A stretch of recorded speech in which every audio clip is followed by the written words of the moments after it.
Joining me now is Bill Easton, the president of the Armadale Soccer Club.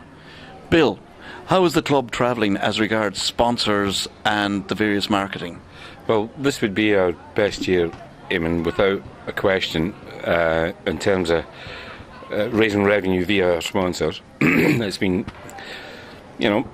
pretty good, and we've got a few sponsors who chip in over $5,000 a go, and the club needs it. Where we are, we're fairly remote.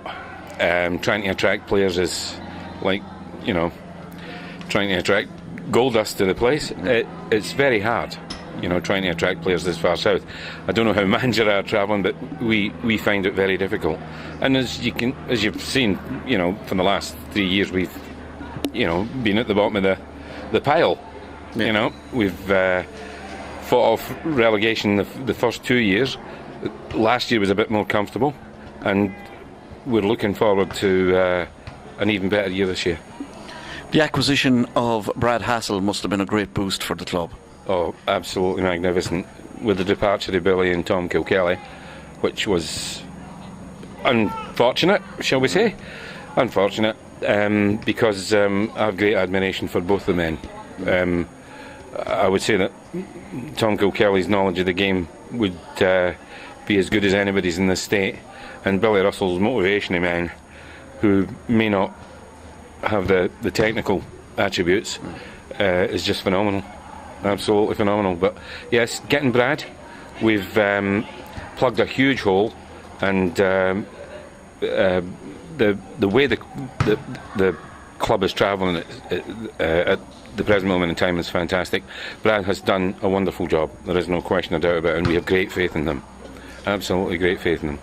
And what would your hopes be for the season up and coming? That we're only about to start the very first game of the season. Where would you hope to see Armadale at the end of the season? Well, I'm hoping mid-table.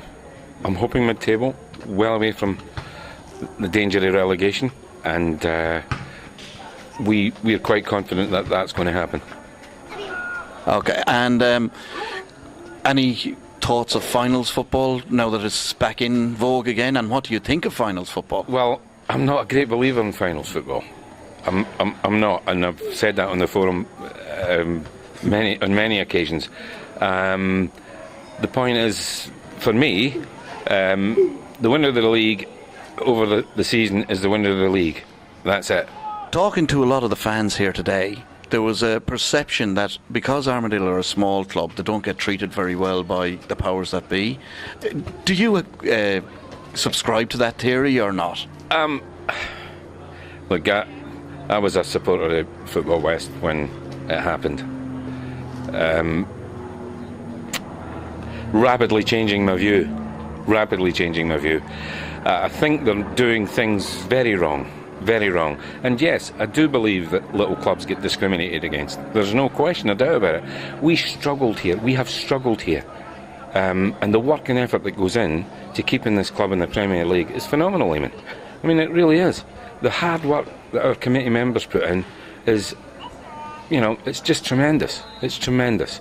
And I, for one, would like to see, if somebody got a hold of Football West, I'd give them a hard kick up the backside, because the administration is shocking. It really is.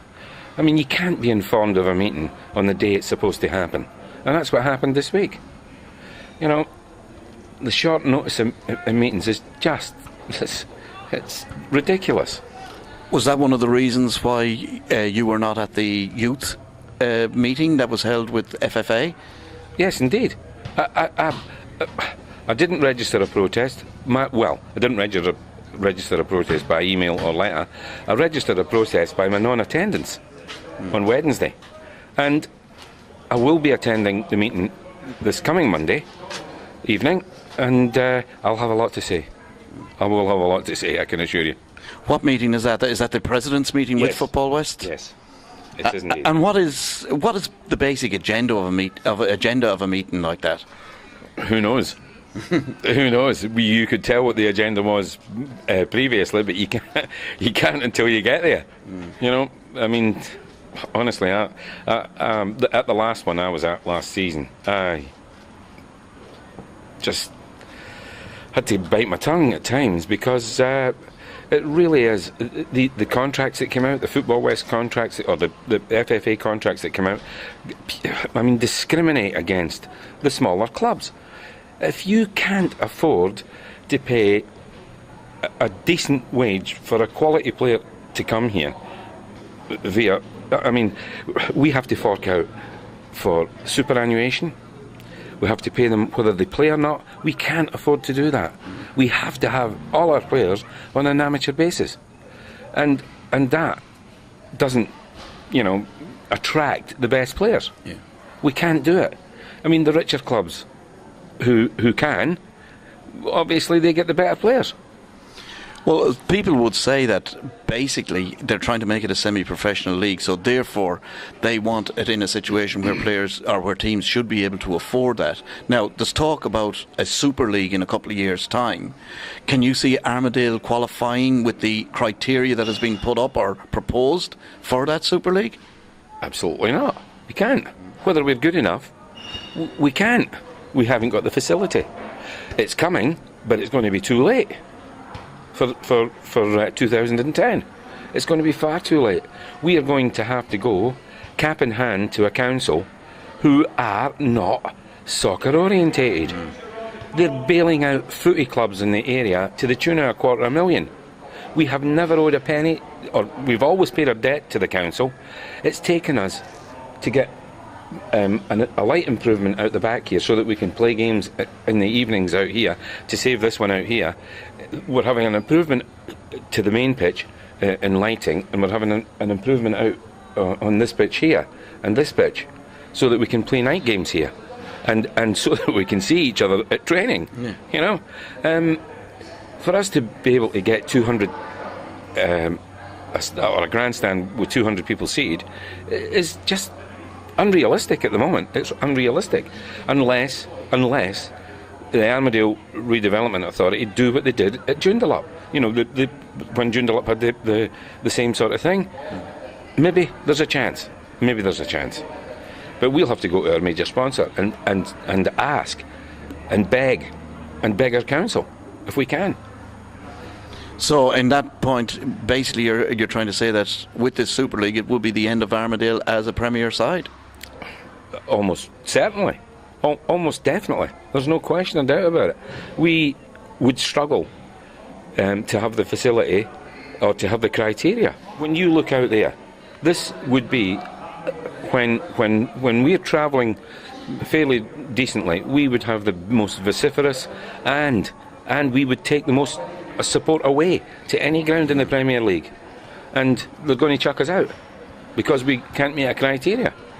Actually, that was my next question. What would happen to all the supporters who we know are very vocal and do follow the team out? In actual fact, I believe at some stages buses are normally organised for away games. Oh yes, they go in the bus. They hire a bus, and they come in the bus and they have a few beers, and they come and support the team. That's we won't miss it because they'll still come.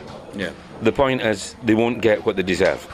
The Premier League, and which is very disappointing. And as I say, I'm sure it's driven by this thing to push. Okay, it may be the right thing to do, but not give the teams who are there and who qualify for the Premier League, if it's going to be an 8-team league or a 10-team league, whatever they say it's going to be, give them a chance to meet the criteria. Give them breathing space to do it. That's all I want to say about that. So how long breathing space would you, as the president of Armadale, like to have to get Armadale up to the standard that is required or close to the standard? Is it going to be a question, will there be any, shall we say, variation to the standard? I don't think there'll be any variation to the standard. I think it'll be hard and fast. But we would require another 3 years after 2010 to get to the required criteria. So how is this actually going to be brought in? Surely it's going to be a vote by the presidents or something, or is it just going to be lawed or made in law? It's an FFA decree. That's it. Simple as that. You meet the criteria or you don't. Simple as that.